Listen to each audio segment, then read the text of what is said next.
Hello students, आपण आता थर्मोडायनॅमिक्सचं पुढचं लेक्चर कंटिन्यू करूया. Okay, so first question is okay for today is काय आहे बघा. Right a short note on mechanical equivalent of heat. Mechanical equivalent of heat म्हणजे काय हे आपल्याला आज बघायचं आहे. ओके, बरं, डेफिनेशन त्यांनी बघून घ्या. It has been observe that mechanical work done and the heat produce while doing that work are equivalent. Okay, म्हणजे काय हे तुम्हाला सांगतो. सपोज तुम्ही काय करता, ह्या एक बॉक्स आहे. ओके, 1 kgचा बॉक्स आहे. तुम्ही ह्याला काहीतरी फोर्स लावताय ह्या डायरेक्शनमध्ये. ओके, फोर्स लावता F आणि त्याचं काहीतरी डिस्प्लेसमेंट होतं आहे काहीतरी S.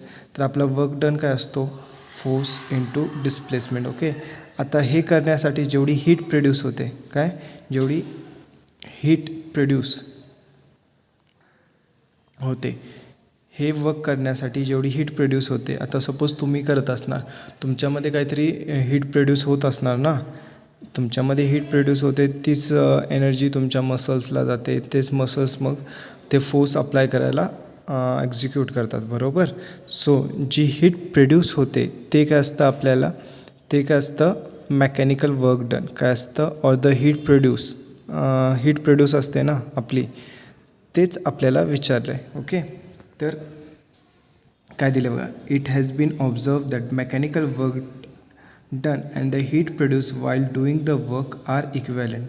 म्हणजे मेकॅनिकल वर्क आणि हीट प्रोड्यूस हे काय असतं, सेम असतं. म्हणजे जेवढं आपण वर्क डन केलेलं आहे तेवढंच आपली हीट प्रोड्यूस असते. ओके, कारण वर्क डनचं पण डायमेन्शन्स काय आहेत बघा, एनर्जीचे डायमेन्शन्स आहेत. हीट म्हणजे काय, एनर्जी.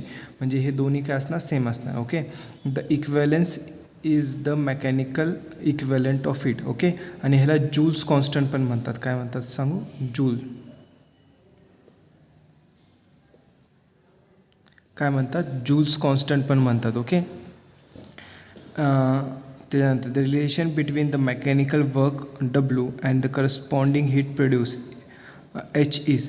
ह्यांनी काय केलं आहे, आता जर तुम्ही काहीतरी वर्क केला, हे का बॉक्सला पुश करण्याचं वर्क केला. ओके, तर तुम्हाला विचारलं की हीट प्रोड्यूस किती झाली, तर हीट प्रोड्यूसचा फॉर्म्युला काय बघा, W is equal to J into H. काय असणार, J इंटू H. तर H ही काय असणार आहे, हीट प्रोड्यूस. तर H किती असणार आहे, W/J असणार. काय असणार, W/J. और वर्क डन काय असणार, J. आता J is a constant, J is a mechanical heat constant. Okay, J काय असतं, कॉन्स्टंट असते आणि त्याची व्हॅल्यू असते 4.18. काय असते, 4.18. ओके, बरं. Calculate the internal energy of an argon and oxygen. आपल्याला काय करायचं आहे, internal energy of an argon and oxygen. Okay, बरं. ऑर्गॉन काय बघा, ऑर्गॉन इनट गॅसेस आहेत, इनट गॅस आहे, बरोबर. म्हणजे काय, ह्या ज्या गॅस मॉलिक्युल्स असतात ह्याच्यामध्ये एकच ॲटम असणार, बरोबर. काय असणार, एकच ॲटम असणार. ह्या गॅसच्या मॉलिक्युल्स काय असणार, they are made up of one atom. मग आता हे जे ॲटम आहे हे एकतर ह्या बाजूला जाऊ शकतं, ह्या बाजूला किंवा ह्या बाजूला, अशा 3 डायरेक्शन, म्हणजे 3 ट्रान्सलेशन.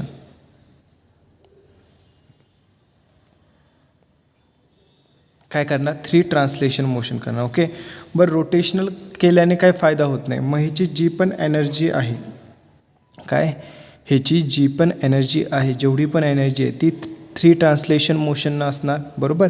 काय असणार, 3 translation.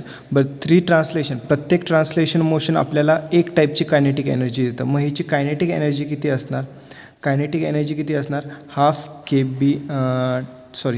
mv² plus half mvx² plus half vy² plus half mvz², अशी असणार, बरोबर.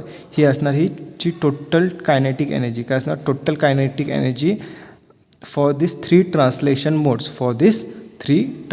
मोड्स. नाव आता आपल्याला इक्विपार्टिशन थेरम काय सांगतं, ईच क्वाड्रॅटिक म्हणजे स्क्वेअरवाल्या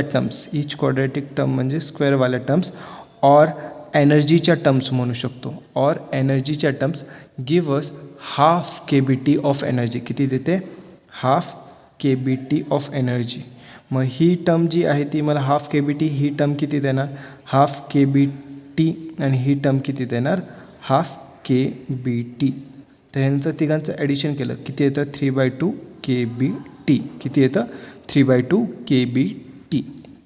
समजलं. तर इंटर्नल एनर्जी किती झाली, इंटर्नल एनर्जी ऑफ ऑर्गॉन, कशाची, ऑर्गॉनची किती झाली 3/2 KBT. किती झाली 3/2 KBT. बरं, त्यांनी सेकंड ऑक्सिजन विचारलं आहे. काय विचारलं आहे, ऑक्सिजन विचारलं. बरं, ऑक्सिजन काय असतं O2 मॉलिक्युल्स, म्हणजे दोन ॲटमचा एक मॉलिक्यूल असतो. ओके, 2 ॲटमचा एक मॉलिक्यूल असतो. काही प्रॉब्लेम ह्याच्यात, समजलं. बरं, आता हे जे काय असतात 3 ट्रान्सलेशन आपण हे केलं आहे मागच्या लेक्चर, आणि 2 रोटेशनल. आपण ह्यामध्ये हे जे मधलं त्याचं बॉन्ड आहे ते काय धरतो आहे, रिजिड धरतो आहे. काय धरतो आहे, रिजिड धरतो आहे. ओके, जर आपण हे रिजिड नाही धरलं तर ह्याच्यामध्ये अजून काय येतील, व्हायब्रेशनल येतील. काय येतील, व्हायब्रेशनल येतील. ओके, पण आत्तापुरतं आपण काय करतो आहे, हे हा जो बॉन्ड आहे ह्याच्यामधला हा काय धरतो आहे, रिजिड धरतो आहे. मी तुम्हाला 2 कंडिशन सांगितल्या, तुम्हाला आठवत असेल तर. एक असतं रिजिड आणि एक असतं काय, इलॅस्टिक. इलॅस्टिक असल्यावर ह्याच्यात व्हायब्रेशनल मोड्स पण येतात. आणि आता हे इलॅस्टिक नाही आहे, हे काय आहे, रिजिड आहे. काय आहे, रिजिड आहे. मग आपण काय करू, 3 ट्रान्सलेशन आणि 2 रोटेशनल. बरं, प्रत्येकजण काय करणार, 3 ट्रान्सलेशन म्हणजे काय येणार, ह्याचं प्रत्येक मोड काय करणार, हाफ KBT एनर्जी देणार, हाफ KBT एनर्जी. तसं रोटेशनलचं पण हाफ KBT एनर्जी देणार प्रत्येक मोड. मग इथं 3 ट्रान्सलेशन आहे, मग इथं काय ना 3 KBT ऑफ एनर्जी येणार. इथं 2 रोटेशनल आहे तर 2 KBT ऑफ एनर्जी. तर 3/2 KBT plus 2/2 KBT is equal to 5/2 KBT. तर ऑक्सिजनचं इंटर्नल एनर्जी किती असते, 5/2 KBT. किती असते, 5/2 KBT. इकडे बघा, त्यांनी हेच दिलं आहे 3 ट्रान्सलेशनल मोडचं आणि 2 रोटेशनल मोड. व्हायब्रेशनल नाही, रोटेशनल मोड. आणि जेव्हा आपल्याला तो व्हायब्रेशनल मोड देणार, जेव्हा हा बॉन्ड जर सांगितला आहे की तुमचा हा बॉन्ड इलॅस्टिक आहे, तेव्हा काय होणार, अजून 2 मोड्स. ओके, 2 व्हायब्रेशनल मोड्स असतात. किती असतात, 2 व्हायब्रेशनल मोड्स असतात. तर ते 2 ॲड होतील. तर ह्याच्यात परत 2/2 KBT ॲड होईल. काय होईल, 2/2 KBT ही एनर्जी ॲड होईल. मग ती किती असणार आहे, 7/2 KBT. हे झालं आहे आपलं कायनेटिक थेरी ऑफ गॅसेसमध्ये हे आपण केलेलं आहे. ओके, सो हे क्वेश्चन तुम्हाला समजलं असेल आय गेस. तर हे नीट करून घ्यायचं. एक्झाम्पल परत घेणार आहे, तसं मी खरं होता म्हणून सॉल्व करून घेतलं. ओके, आज आपण काय बघणार आहे बघा, explain the positive work done by the system with a neat label diagram. आपल्याला काय बघायचं आहे, हे क्वेश्चन लिहून घ्यायचं आहे. आपल्याला हे क्वेश्चन बघायचं, काय दिले बघा, कन्सिडर फर्स्ट पॉईंट आन्सरमधला, consider and ideal gas enclose in a cylinder with movable massless and frictionless piston as shown in the figure. Okay, हे आपलं सिलेंडर आहे, ह्या आउटर सरफेस काय सिलेंडर आहे. ओके, आणि हे त्यांनी पिस्टन दिलं आहे, हे काय आपलं पिस्टन आहे. हे कसं आहे बघा, मुवेबल आहे, म्हणजे पुढे जाऊ शकतं, मागं येऊ शकतं, कसंही होऊ शकतं. ओके, मासलेस आहे, याचा मास नाही. आणि फ्रिक्शनलेस आहे, काय आहे, फ्रिक्शनलेस आहे. ओके, मग आता इन दिस केस आपण ह्याच्यामध्ये काय गॅस आहे, ह्याच्यामध्ये काय आहे, गॅस आहे. In this case the gas inside the cylinder is consider as a system. ह्याच्यामधली जी गॅस असणार आहे, आपण काल पण केलं, जी आतली गॅस असते त्याला आपण काय म्हणतो, सिस्टम म्हणतो. काय म्हणतो, system. And the cylinder along with the piston is consider as to be environment. म्हणजे आता आपण काय केलं, हे जे सिलेंडर आहे अलॉंग विथ पिस्टन, हे काय असणार आहे, आपलं एन्व्हायरमेंट असणार आहे. काय असणार आहे, environment. Assume that the gas is expanding. आपण काय करतो, ॲज्युम करतो, काय, gas is expanding. During expansion the gas molecule which strike the piston transfer its momentum to it. आता हे जे मॉलिक्यूल आहे हे इथं स्ट्राईक झालं, काय झालं, स्ट्राईक झालं, तर ह्याचं काय होतं, मोमेंटम ट्रान्सफर होतं ह्या पिस्टनला. काय होतं, मोमेंटम ट्रान्सफर होतं पिस्टनला. And exerts pressure on it. Okay, जर चेंज इन मोमेंटम असला, ओके, आता सपोज इथं काय होतं त्याचं मला नीट सांगतो. ओके, सपोज हा पिस्टन आहे, ओके, हा आपला पिस्टन आहे. एखादं मॉलिक्यूल काय करतं, ह्याला हिट करतं आणि त्याचं काय होतं, चेंज इन मोमेंटम होतं. तो ह्या साईडला जातो, पहिला ह्या साईडला होत असेल. बरं, इथं त्याचं काहीतरी मास असणार, ते सेम मास इथं असणार. ह्याचे वेलॉसिटी v असणार आणि इथं पण वेलॉसिटी नेगेटिव्ह v असणार. काय असणार, नेगेटिव्ह v. म्हणजे काय झालं आहे, ह्याचं मोमेंटम, ह्या पार्टिकलचं मोमेंटम काय mv, ह्या पार्टिकलचं मोमेंटम काय -mv. ओके. बरं, चेंज इन मोमेंटम हे काय, फायनल मोमेंटम हे काय, initial momentum. Change in momentum असतं आहे फायनल मायनस इनिशियल. फायनल काय mv मायनस mv येणार, बरोबर. तर हे किती आहे, -2mv. ओके. जर आपण फक्त ह्याचं हे घेतलं, काय म्हणतात, मॉड्युलस घेतलं. ओके, काय घेतलं, मॉड्युलस घेतलं आपल्या पॉझिटिव्ह व्हॅल्यू, तर काय येतं -2mv. काय येणार मग, 2mv. ओके. तर हे काय झालं, चेंज इन मोमेंटम म्हणतो आपण ह्याला. काय म्हणतो, change in momentum, change in momentum. Okay. बरं, सेकंड लॉ काय सांगतो आपल्याला, सेकंड लॉ काय सांगतो, force is change in dp/dt, change in momentum per unit time. तर चेंज इन मोमेंटमला आपण असं पण लिहू शकतो, बरोबर. तर चेंज इन मोमेंटम किती आहे, 2mv/Δt. ओके. हा काय झाला, फोर्स झाला. म्हणजे काहीतरी फोर्स ह्या पिस्टनवर अप्लाय होतो due to this molecules.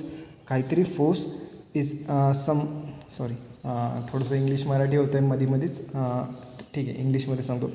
Some amount of force would be apply on this piston when the molecule strike this piston, बरोबर. when the molecule will strike this piston. Okay, समजलं. तर बरं, आणि ह्याचा काहीतरी एरिया आहे, ह्याचा काहीतरी एरिया आहे. मग फोर्स इथं काहीतरी फोर्स अप्लाय होतो आणि हा एरिया म्हणजे प्रेशर काय असतं आपलं, फोर्स अपॉन एरिया. समजलं. मग काहीतरी प्रेशर अप्लाय होतो ह्या पिस्टनवर, बरोबर. Some amount of pressure is applied on this piston. Okay. As a result the piston moves through a finite distance. Okay. काय होतं, पिस्टन मूव्ह होतं therefore during expansion the gas does a positive work on the piston. काय होतं, gas does a positive work on the piston. Okay. Work कसं असतं आपलं इथं, positive. Okay. Force into displacement. Okay. Now ह्या टाईपचं जे वर्क असतं, जेव्हा system does a work on the environment, हे कसं असतं, पॉझिटिव्ह वर्क असतं. कसं असतं, पॉझिटिव्ह वर्क असतं. आता एक्सप्लेन द नेगेटिव्ह वर्क. काय बघणार आहे आपण, नेगेटिव्ह वर्क कसं असतं. Consider an ideal enclose gas in a cylinder with a movable massless. म्हणजे आपण काय करतो, ह्याच्यामध्ये गॅस आहे आणि हे पिस्टन आहे. कसं आहे बघा, movable massless frictionless piston as shown in the figure. या कंटेनरमध्ये गॅस आहे, ती आपली सिस्टम झाली आणि हे movable massless friction. In this case the gas inside the cylinder is consider as system. आता गॅस काय करतो आपण, सिस्टम करतो आणि बाकीचा सगळा पार्ट जो आहे तो काय असतो, सराउंडिंग. तो काय असतो, सराउंडिंग. गॅस काय आपली सिस्टम आहे आणि बाकीचा सगळा पार्ट जो काय आहे तो काय आपण एन्व्हायरमेंट ऑर सराउंडिंग करतो. Okay. Wien the piston is pushed. आता आपण काय करतो, ह्याला पिस्टनला पुश करतो. Is so that the volume of the gas decreases. काय करतो आपण ह्याच्यात, volume of the gas decreases. The gas molecule strikes the piston and gains momentum. आता इथले जे गॅस मॉलिक्युल्स आहेत, ओके, ते काय होतात, ह्या आता जर तुम्ही इथं पुश करत असाल, काय करणार, पुश करणार. इथला जो जवळचा मॉलिक्यूल असणार, जो एखादा दुसरा शांत असणार और जो दुसरा मॉलिक्यूल इकडे येत असणार, त्याला एक्स्ट्रा पुश भेटणार आहे. काय भेटणार आहे, एक्स्ट्रा पुश भेटणार आहे. आणि त्याच्यामुळे काय होतं, extra momentum is gain by gas. काय, extra momentum is gain by gas. आणि प्लस पिस्टन पहिला इथं होता, इथं आलं की ह्या गॅसची व्हॉल्यूम काय होणार, कमी होणार. काय होणार, कमी होणार. Okay. The gas molecule striking the piston gains momentum from the piston. As a result, negative work is done by the gas on the piston. त्याच्यामुळे काय होतं, negative work is done by the gas on the piston during compression. आता हे work कसं असतं, negative असतं. हे work कसं असतं, नेगेटिव्ह असतं. बट तुम्हाला नेगेटिव्ह आणि पॉझिटिव्ह वर्क डन हे जर लक्षात ठेवायचं, एक सिम्पल तुम्ही कन्सेप्ट लक्षात ठेवा. तुम्ही फुगा घेता, ओके. फुगा आपला जो फुगा असतो, आपण त्याला जर फुगवायला लागलो, ओके, तर हे सपोज इथं काहीतरी फ्लुईड असलं. काय असणार, इथं काहीतरी फ्लुईड असणार आणि त्याच्यात तुम्ही फुगवत असला, तर ह्याचं काय होतं, व्हॉल्यूम इन्क्रीज होतं. काय होतं, व्हॉल्यूम इन्क्रीज. व्हॉल्यूम इन्क्रीज होतं. जेव्हा व्हॉल्यूम इन्क्रीज होतं तेव्हा काय होतं बघा, हा जो फुगा आहे इथला जो फ्लुईड असणार, आजूबाजूला एअर असो और कुठल्या तरी फ्लुईडमध्ये ठेवलं असणार तुम्ही, त्या फ्लुईडला पुश करत असतं. काय करतं? पुश करत असतं. तर ह्या टाईपचं जेव्हा व्हॉल्यूम इन्क्रीज होतं, काय होतं? व्हॉल्यूम इन्क्रीज होतं तेव्हा वर्क डन कसं असतं? पॉझिटिव्ह असतं. वर्क डन कसं असतं? पॉझिटिव्ह. ओके. आणि सपोज ह्याच फुग्याला तुम्ही काय करायला लागला? प्रेशर द्यायला लागला. ओके. अजून दुसरा घेतो. ह्या याच्यावर तुम्ही काय करायला लागला? प्रेशर द्यायला लागला. ह्याला काय झालं? प्रेशर द्यायला लागला.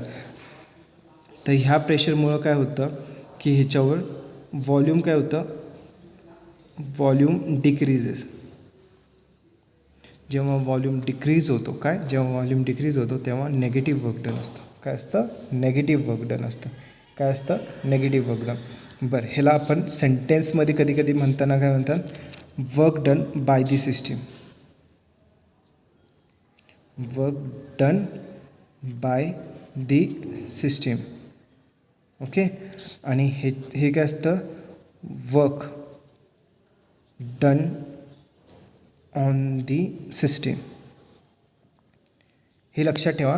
हे काय आहे बघा, हे जे सिस्टीम आहे हे सिस्टीम वर्क करते, हे एक्सपांड होते आणि वर्क करते. ओके. म्हणून ह्याला आपण काय म्हणतो? Work done by the system. English नीट लक्षात घ्यायची. इथं इंग्लिशचा ग्रॅमर खूप इम्पॉर्टंट आहे. ओके. बाय दी सिस्टीम आणि ऑन दी सिस्टीम हे समजलं पाहिजे.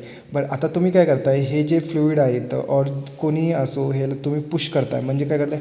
तुम्ही you are applying force on the system. बरोबर. मग वर्क डन कुणावर होणार? On the system. कुणावर होणार? On the system. तर जेव्हा on the work done on the system then the work done is negative and work done by the system then the work done is positive. तर हे नीट लक्षात घ्यायचं. बाकी आपण उद्या डेरिव्हेशन ऑफ फर्स्ट लॉ बघूया आणि त्याच्यामध्ये तुम्हाला मी हे व्हॉल्यूम इन्क्रीज डिक्रीज का होतं आणि त्याच्यावरनं काय इफेक्ट होतो हे तुम्हाला उद्याच्या ह्याच्यामध्ये समजणार की आपण जेव्हा डेरिव्हेशन घेऊ तर व्हॉल्यूमचं काय रिलेशन आहे हे तुम्हाला वर्क डनचं समजेल. Okay. So keep in touch. Okay. Bye.